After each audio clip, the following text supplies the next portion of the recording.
Well, welcome back to another episode of the Business Spotlight series. My name is Tanner Bryan. I'm senior partner here at Action Coach in Central Texas. And today I am honored to be sitting down with Amber Gray, the founder and CEO of Trusty Oak. So excited to get into some conversation here, learn about Amber's journey and everything as she has gone on to entrepreneurship and business ownership and all of that fun stuff.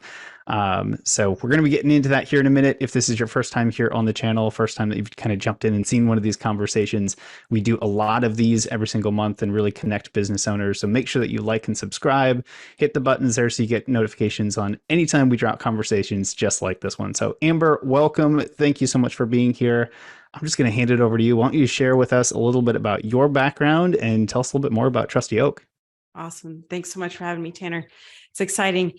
So as far as about me, I started my company in 2015. So I've been doing this for about 7 years. And prior to that, I had no college education, no business experience. I was a pharmacy tech for 11 years. I did get a chance to work at a marketing agency for a little bit. So that's where fell in love with the business things and really got inspired to do something on my own when I was getting kind of tired of my job, like a lot of us do when we're ready to jump out into it. So I started Trusty Oak, which is offering US-based freelance virtual assistant services.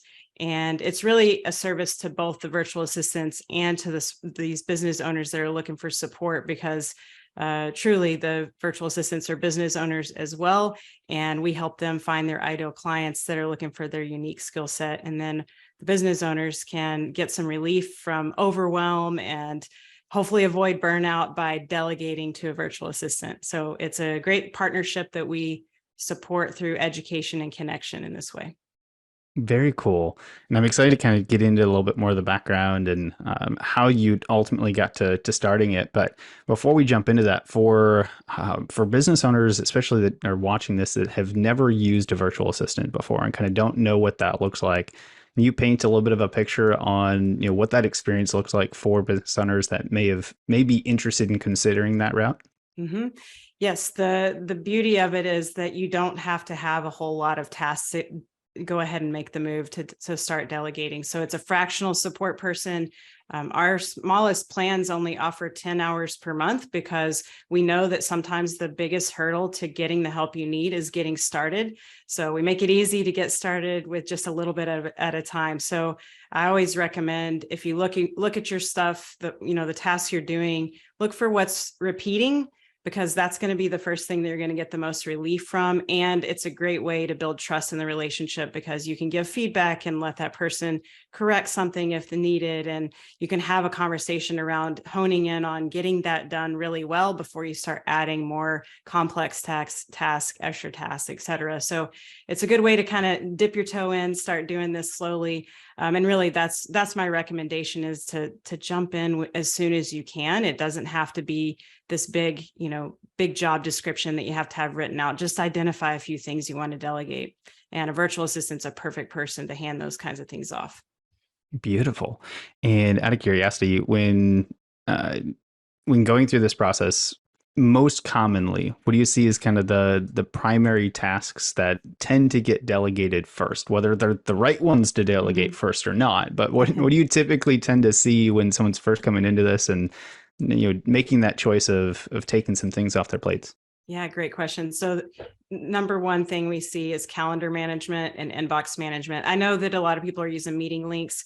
That's still doable, you can have it automated, but sometimes depending on your industry, you may really want a human interacting with potential clients, for example. So we help with a lot of calendar stuff, inbox management.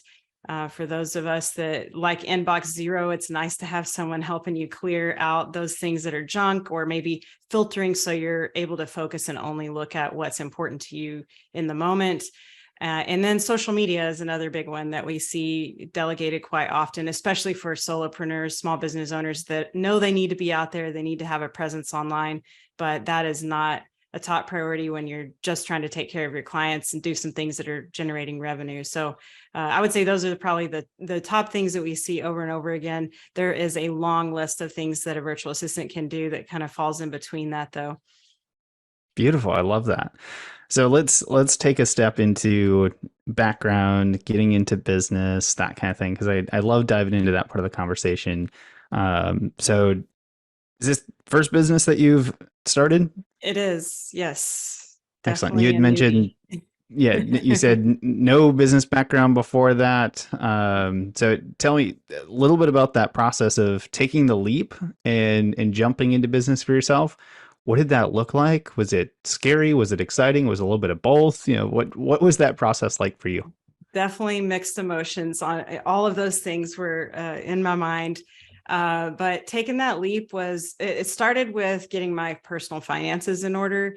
When people ask, what's your number one tip, advice for people wanting to start a business, take care of personal debt first, because you're going to be positioned to be able to take a bigger risk with your business if you're financially stable and have something saved and you're not having a lot of expenses. So that was one of the first things that I did. And that actually included selling my car not too long into the business. Like, you know what, I'm working from home and my partner has a car and it's in the driveway most of the time. So you know what, I'm just going to cut my expenses down and go do it. So drove to CarMax, sold my car, took a lift home.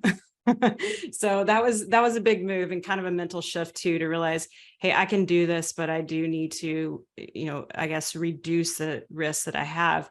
As far as fears, definitely the imposter syndrome that a lot of us have. It's like, can I even do this? I don't know. I've never done anything like this, but I made some good friends in building up my career, and really just decided, you know what, I'm going to ask for help when I need it. If I need advice, I have my old boss that I could ask for input from, lots of other mentors in my life. So really that was a big part of, I think, seeing me through some of those rocky starts, is having supportive people in my life that I could turn to for either just, listening or advice, whatever was needed at the time. So that was a big part of it for me.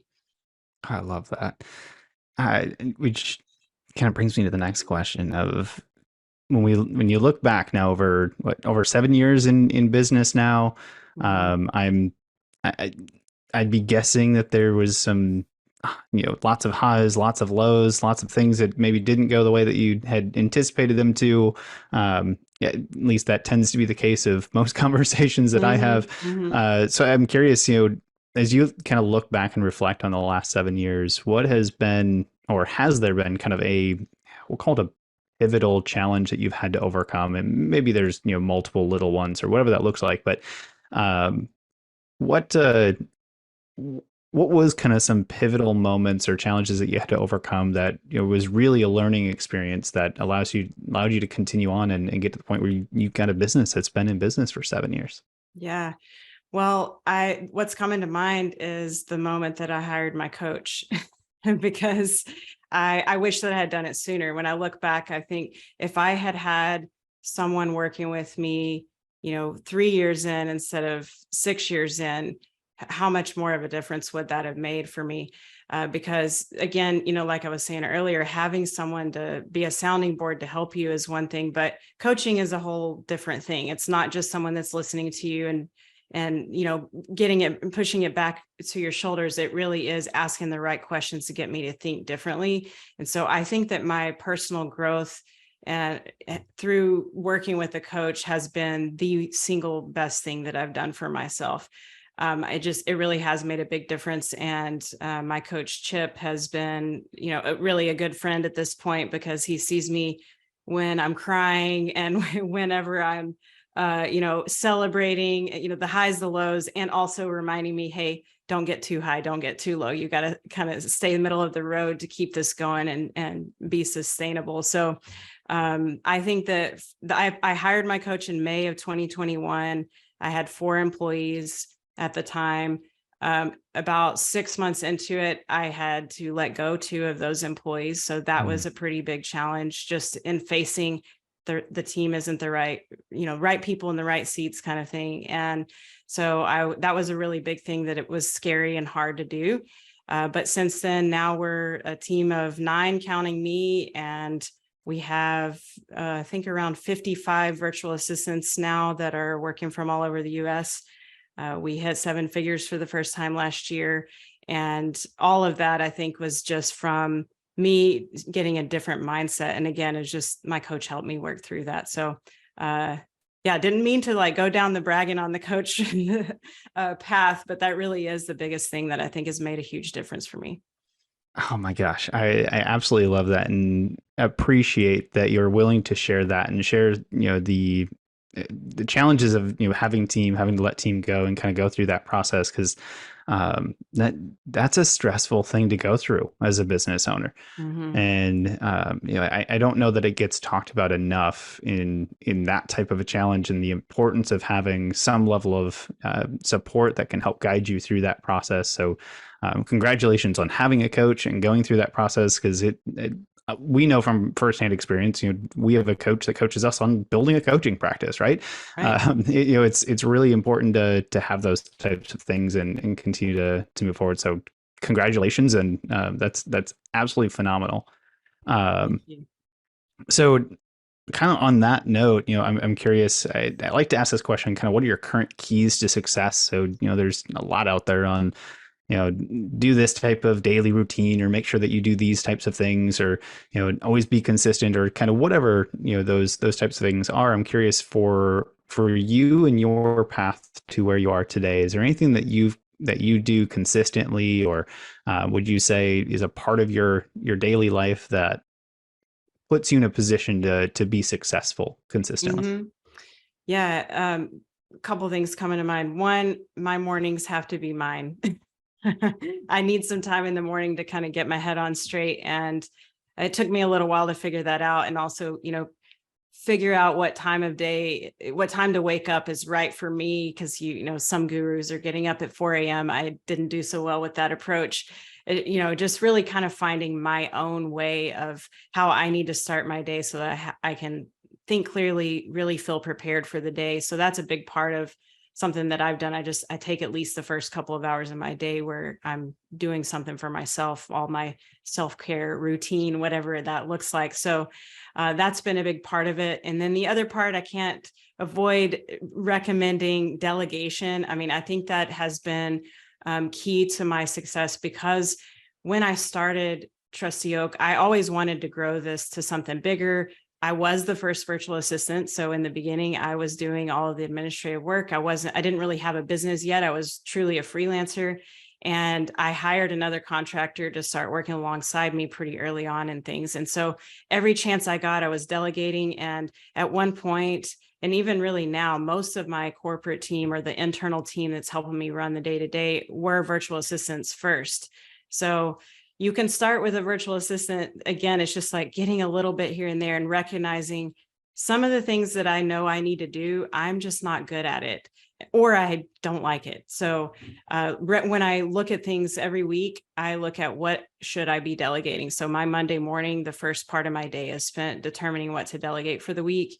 And that's been a really big game changer for me to I'm taking Mondays as sort of a get stuff done day. I call it a GSD day. And it starts with that delegation planning. And it's really made a difference in the way I feel and show up and really productivity too. Oh, that is so cool. I absolutely love that. I wrote that down, sitting down on Mondays and determining, what to delegate out for the week. That's a really profound way to look at it. So I appreciate you sharing that. Yeah, for sure. Um, so before we kind of start to wrap up, because I do want to be, respectful of time. If you were to go back in time to your 18-year-old self and give yourself one piece of advice, what piece of advice would you give yourself? Believe in yourself, believe that you can do this, and just don't have that self-doubt. When I first started Trusty Oak, I thought I needed a partner. Actually, I did have a partner that was really more like an investor, but I didn't think I could do it by myself. And that's the only reason why I asked someone to come in and help me. I did end up, buying out that person, pretty quick into things. But so I'm glad that it's all 100% mine now. But I think that through that process that I did realize I only did that because I was afraid and not because I really needed that partner. It was because I didn't believe in my own abilities. And now my confidence is a lot different than it was when I first started. But it's because I've been able to take the hits and get up again and keep going. So I think it's just, yeah, like even what I said earlier about don't get too high, don't get too low, just stay level, keep your eye on the prize, keep going, and believe that you can do it. It's amazing advice. So before we wrap up with kind of the final question, I always like to end every interview on Amber. How can others watching this find out more information? How can they connect with you? How can they find out more information about Trusty Oak? Any information that you want to share on the business, where to connect, those types of things. Kind of give us the brief on that. Yeah. Well, trustyoak.com is a great place to find out about virtual assistants and even see some of our virtual assistants. We have all of their profiles on the website, so you can see who you might potentially work with. As far as personally, Amber at trustyoak.com is my email, and I'm pretty active on LinkedIn, Amber Gray over there on LinkedIn. So would love to connect. So if anyone wants a DM, I do actually read all of them and respond. So the other thing is we are offering a special through the rest of Q1. If you want $50 off a growth starter pack, you can use the promo code ACTION50 to get $50 off our initial package to get matched with a virtual assistant and kick things off. Beautiful. And I will make sure to put all of that information in the description of this video below. So highly encourage for everyone watching this, go at bare minimum, find Amber on LinkedIn, connect with her. The connections that we make as business owners is probably one of the most valuable things that we can do. So take the time, go connect, learn a little bit more. Really cool stuff there. So Amber, to wrap this thing up here today, what is most inspiring to you? Right now, I have to say my team. The last year has been pretty challenging for us. I did mention some big milestones and positive things that had happened, but it's been tough this last year. And really, it's because we've grown and we've been able to kind of get on another level, and what worked before doesn't work now. And we've built the whole business on referrals, and now we want to grow it to another level. And so it's requiring a little bit different approach from us. And it's been tough. And I've looked at my team and realized these people are so committed. They're driven, they're motivated. They remind me of why we're doing this sometimes. It's just, when you surround yourself with the right people on the team, that's kind of my theme. Collaboration always wins is one of our core values. And right now I'm feeling pretty inspired by the drive that my team has had through some challenging things. And we've got big plans for 2023. So feeling good about that too. Beautiful. Well, we are all, I'll speak for it, at least me. I am excited to watch you all continue to thrive and go crush it in 2023. Appreciate you sharing everything you have with us here today and taking the time. So thank you so much for being here and sharing your story with us today. Thank you. It's lots of fun.